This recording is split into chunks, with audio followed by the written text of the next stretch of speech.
बिस्मिल्लाहिर्रहमानिर्रहीम। अस्सलाम वालेकुम दोस्तों, एक नई वीडियो के साथ हाजिर हैं। चले अपनी वीडियो स्टार्ट करते हैं। चाइना दिन ब दिन अपनी नेवी को मजबूत बनाता जा रहा है। देखें, चाइना के ऊपर आज तक जितनी दफ़ा भी इन्वेजन हुई है ना, वो सारी की सारी समंदर के रास्ते ही हुई है। चाइनीज इस बात को बड़े अच्छे तरीके से जानते हैं कि अगर उन्होंने दुनिया के अंदर एक मकाम हासिल करना है, अपने आप को सुपर पावर के लेवल के ऊपर लेके आना है, तो उनको अपनी नेवी की तरफ तवज्जो देनी पड़ेगी। और इसी हवाले से वो इस वक्त अपनी नेवी के ऊपर बहुत ज़्यादा पैसा खर्च कर रहे हैं। नए से नए एयरक्राफ्ट कैरियर्स तैयार कर रहे हैं, नए से नए एम्फीबियस असॉल्ट शिप्स जो हैं वो तैयार कर रहे हैं। चाइना ने अपने मुल्क के अंदर एक इंडिजिनस एम्फीबियस असॉल्ट शिप तैयार किया, उसको उन्होंने नाम दिया हुआ है टाइप 075 का। अच्छा खासा बड़ा शिप है, तकरीबन 40,000 टन की इसकी डिस्प्लेसमेंट है। ऑलमोस्ट आप इसको एक एयरक्राफ्ट कैरियर कह सकते हैं। अमेरिका की जो मेरीन कॉर्प्स हैं उनके पास भी इस तरह के एयरक्राफ्ट कैरियर्स मौजूद हैं। जापान के पास जो इस वक्त इजुमो एयरक्राफ्ट कैरियर है, जिसके ऊपर उन्होंने अपने F-35 जहाज रखे हुए हैं, वो भी बेसिकली एक एम्फीबियस असॉल्ट शिप ही था, हेलीकॉप्टर कैरियर ही था, जिसको अब उन्होंने एक एयरक्राफ्ट कैरियर के अंदर कन्वर्ट कर दिया।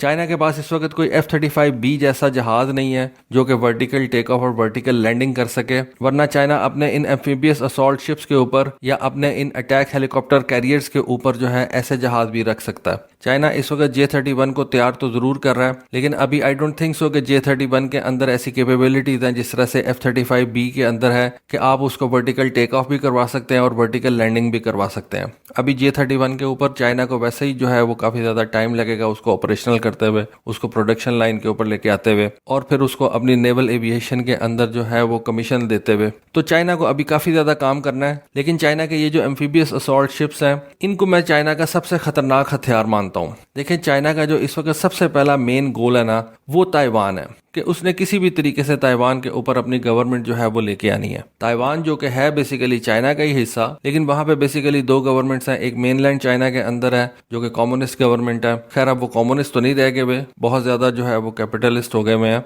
और दूसरी जो है वो इस वक्त ताइवान के अंदर है, जो कि अपने आप को ओवरऑल जो है वो कैपिटलिस्ट कहते हैं। तो चाइना का सबसे बड़ा जो इस वक्त स्ट्रेटेजिक गोल है वो ताइवान के अंदर अपनी हुकूमत कायम करना है। ताइवान एक बेसिकली जजीरा है, और ताइवान के ऊपर कब्जा करने के लिए चाइना को जो सबसे बड़ा हथियार चाहिए, जो सबसे इंपॉर्टेंट हथियार रिक्वायर है, वो ये एम्फीबियस असॉल्ट शिप्स हैं। अब ये जो टाइप 075 शिप्स इस वक्त चाइना तैयार कर रहा है, ऐसे 2 शिप्स चाइना ने अपनी नेवी के अंदर कमीशन कर लिए हुए हैं। तीसरा जो शिप है उसको चाइना ने लॉन्च जरूर कर दिया हुआ है, उसके ऊपर वर्किंग जो है वो जारी है, लेकिन अभी वो कंप्लीट नहीं हुआ और अभी उसको पानी के अंदर नहीं उतारा गया। 2 शिप जो है टाइप 075 वाले वो इस वक्त तैयार हो चुके हुए हैं। अब मजे की बात यह है कि चाइना ने ये जो दोनों अपने टाइप 075 वाले एम्फीबियस असॉल्ट शिप्स तैयार किए हैं, इनको उसने 2 अलग अलग थिएटर कमांड्स के हवाले किया हुआ है। एक सदर्न थिएटर कमांड के हवाले किया हुआ है और एक ईस्टर्न थिएटर कमांड के हवाले किया हुआ है। अब चाइना ने रिसेंटली इन दोनों थिएटर कमांड के साथ एक कंबाइंड एक्सरसाइज की है।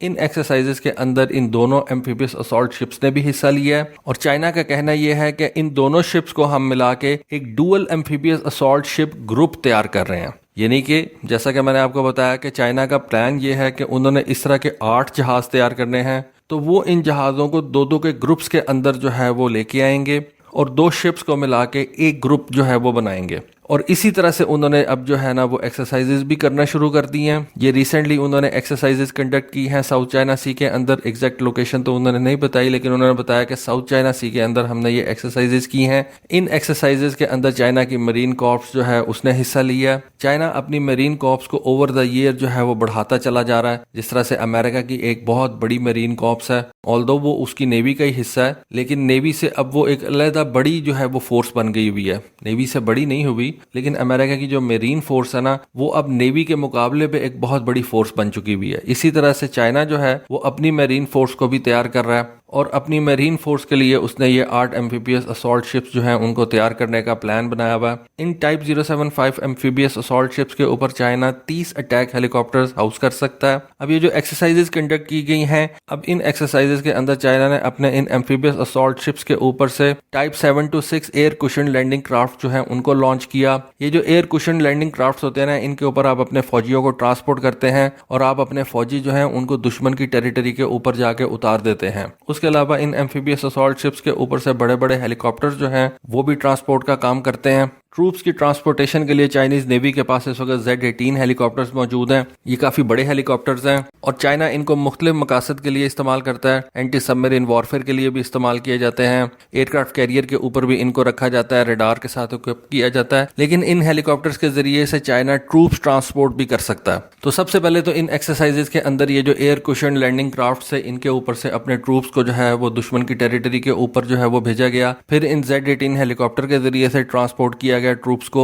और ये जो एक्सरसाइजेस कंडक्ट की गई हैं ये लार्ज स्केल एक्सरसाइजेस थी, मतलब इनके अंदर सिर्फ एक ही दफा इन हेलीकॉप्टर्स ने ट्रूप्स को दुश्मन की टेरिटरी के ऊपर नहीं पहुंचाना था, बल्कि अपने ट्रूप्स को दुश्मन की टेरिटरी के ऊपर उतारने के बाद वापस अपने एम्फीबियस असॉल्ट शिप्स के ऊपर आना, री इक्विप होना, रीफ्यूल होना और दोबारा ये प्रोसेस जो है उसको रिपीट करना था। और ये काम उन्होंने अपनी एयर कुशन लैंडिंग क्राफ्ट के जरिए से भी रिपीट किया। इससे ये जाहिर होता है कि चाइना ताइवान की इन्वेजन के लिए जो है वो बहुत ज़्यादा सीरियस है और वो इसके लिए अब जो है वो एक्सरसाइजेज भी कर रहा है। जिस तरह से चाइना का ये जो एम्फीबियस असॉल्ट शिप्स हैं इनकी तादाद बढ़ती जा रही है। जैसा कि मैंने बताया कि 8 के नंबर के अंदर चाइना इनको तैयार करने का प्लान रखता है। तो चाइना अपनी मैरीन कॉर्प्स को जो है ना वो भी ट्रेन कर रहा है। फिर इन एम्फीबियस असॉल्ट शिप्स के ऊपर चाइना का जो मेन वेपन है ना वो ये टाइप 05 एम्फीबियस फाइटिंग व्हीकल्स हैं। इनको आप एम्फीबियस टैंक्स भी कह सकते हैं क्योंकि इनका जो मेन आर्मामेंट होता है ना वो 105 मिलीमीटर की गन है। अब आपको पता है कि ये जो पुराने टैंक्स होते थे T-50 T-55 टैंक्स, इनके अंदर 105 मिलीमीटर की गन लगी होती थी। तो ये जो टाइप 05 एम्फीबियस फाइटिंग व्हीकल्स है ना इनको आप लाइट टैंक ही कह सकते हैं क्योंकि एम्फीबियस असॉल्ट शिप के ऊपर आप बड़े बड़े हैवी टैंक्स तो जो है वो ऐसा नहीं रख के लेके आ सकते क्योंकि आपने जब इन्वेजन करनी होती है तो आपको ज्यादा टैंक्स की जरूरत पड़ती है। तो उसके लिए ये एम्फीबियस फाइटिंग व्हीकल्स को जो है ना वो डिजाइन किया जाता है। इनके ऊपर 105 मिलीमीटर की गन लगाई जाती है ताकि ये अपने ट्रूप्स को कॉम्प्लीमेंट कर सकें, अपने ट्रूप्स को प्रोटेक्शन दे सकें और उनको जो है वो ये गन फायर फ्राहम कर सकें।